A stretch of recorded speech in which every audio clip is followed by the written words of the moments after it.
কি বলছেন কি? হ্যাঁ, আগে আমাকে দেখতে দিন।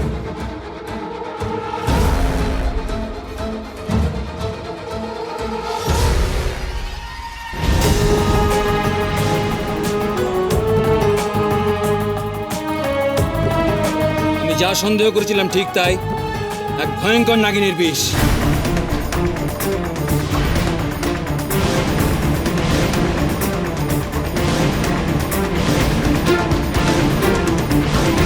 কি আমার মাকে নাক বিষ দেওয়া হয়েছে?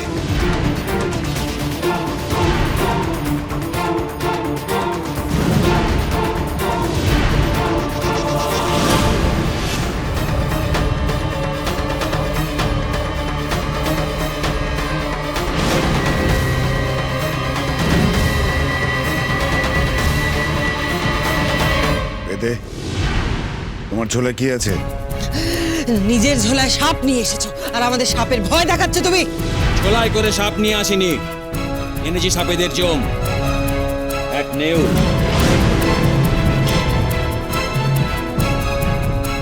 এ আমার আগেও নাগিনীর উপস্থিতি টের পেয়েছে, তাই চঞ্চল হয়ে উঠেছে। শোণিত বংশের বিষাক্ত নাগিনী, একমাত্র এদের বিষয়ে এ চিহ্ন সৃষ্টি হয়।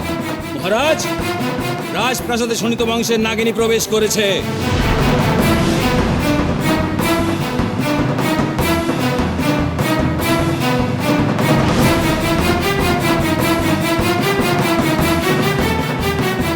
শুভ শক্তির প্রতীক তুমি, তুমি এই মনির শ্রেষ্ঠ রক্ষক। আমাদের কাছে তো শোণিত মণি আছে, সেটার জন্যই কি শোণিত বংশের নাগিনী আমাদের আক্রমণ করছে? ওই বেদে নাগাদের সম্পর্কে অনেক কিছু জানে, ওকে এখানে থাকতে দিলে আমার বিপদ। না না না, এই বেদেকে আটকাতেই হবে।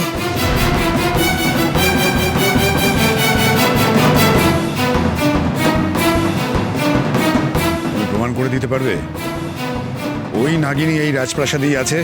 কিন্তু মহারাজ, মহারানীকে তো কোনো সর্প দংশন করেনি, তিনি তো পরমান্ন খেয়েই। ওই নাগিনী যদি পরমান্ন বিষিয়ে থাকে, তাহলে যে কোনো মানুষের এরকম অবস্থা হতে পারে।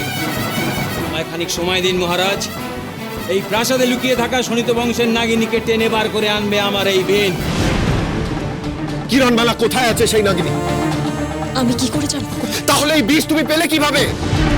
তোমার বিপদটা কোথায় তুমি এখনো বুঝতে পারছো না? আমি যে নির্দোষ এই কথাটা তুমি এখনো বুঝতে পারছো না? পরমান্নে আমি বিষ মেশাবো? আমি কি এতটাই নীচ? আপনারা শান্ত হন, আমায় মনোসংযোগ করতে দিন। বহু যুগ বাদে শোণিত বংশের নাগিনী আত্মপ্রকাশ করছে। এরা ভয়ঙ্কর বিষাক্ত, এদের বিষে সারা অমৃতনগরী ছারখার হয়ে যেতে পারে। আপনি কি তাকে টেনে আনতে পারবেন সবার সামনে?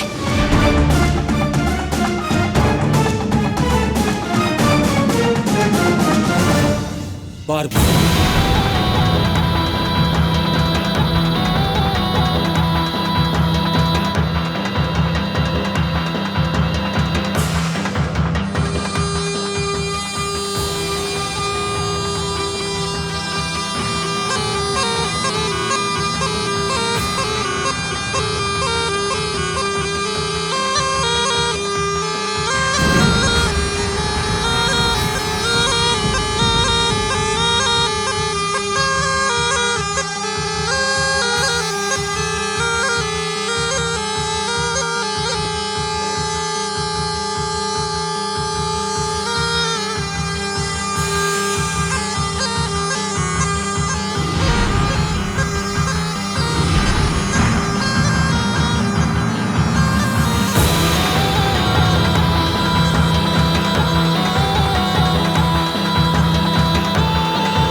এখনই অতিথি কক্ষে গিয়ে লুকোতে হবে, চলো।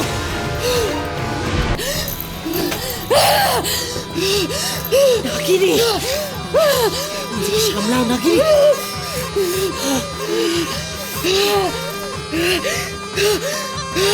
থামাও, থামাও বীরের বাজনা, থামাও, নাহলে আমার স্বরূপ সবার সামনে ধরা পড়ে যাবে।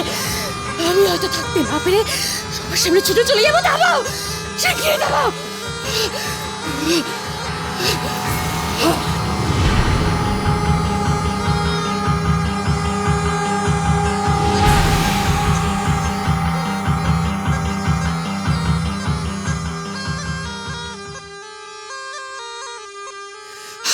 মহারাজ,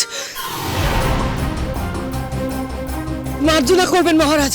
একটা কথা যে আমি না বলেই পারছি না, মহারানীর এই অবস্থা, এখন এই বেদের বিন বাজানো না শুনে আপনি ভাবুন আমাদের কি করা উচিত। মহারানী যে কষ্টে ছটফট করছেন, এইভাবে বেশিক্ষণ থাকলে হয়তো উনি। ওই নাগিনী ফিরে এলেই। কোথায়, কোথায় সাপ, কোথায় তোমার সেই ইচ্ছাধারী নাগিনী?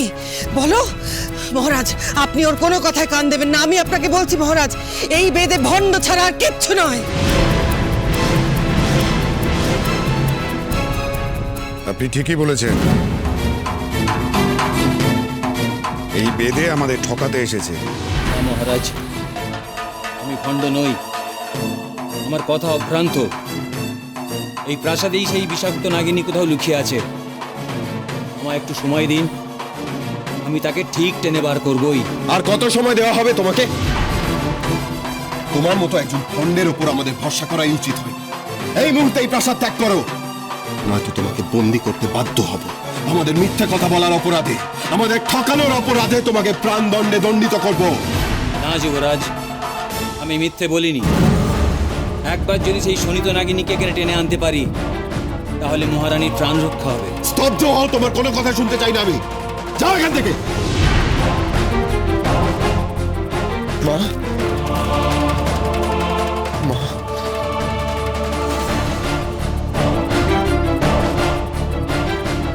কিন্তু যুবরাজ, আপনারা আমাকে ভণ্ড বলে এখান থেকে তাড়িয়ে দিলেও আমার কোনো দুঃখ নেই। কিন্তু এই প্রাসাদে সেই ভয়ঙ্করী কোথায় লুকিয়ে আছে আপনারা কেউ জানেন না। সে যে আপনাদের ওপর কি বিপদ আনতে চলেছে তার আন্দাজও আপনারা করতে পারছেন না।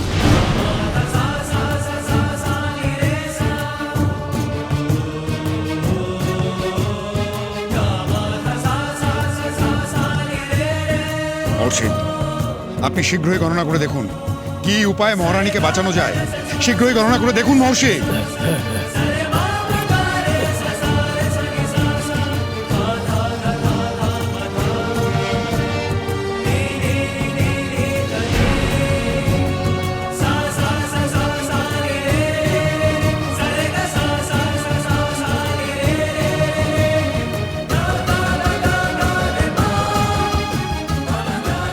কুমার, মহারাজ, আমার মন বলছে ওই বেদে মিথ্যেবাদী ছিল না।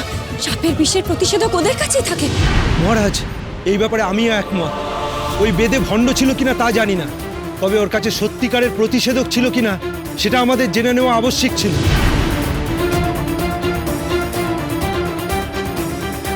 রাজকুমারী মোহিনী কোথায় গেল?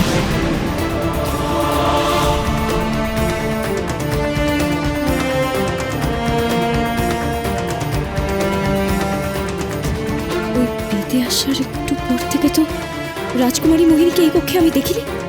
কোথায় গেল রাজকুমারী মোহিনী?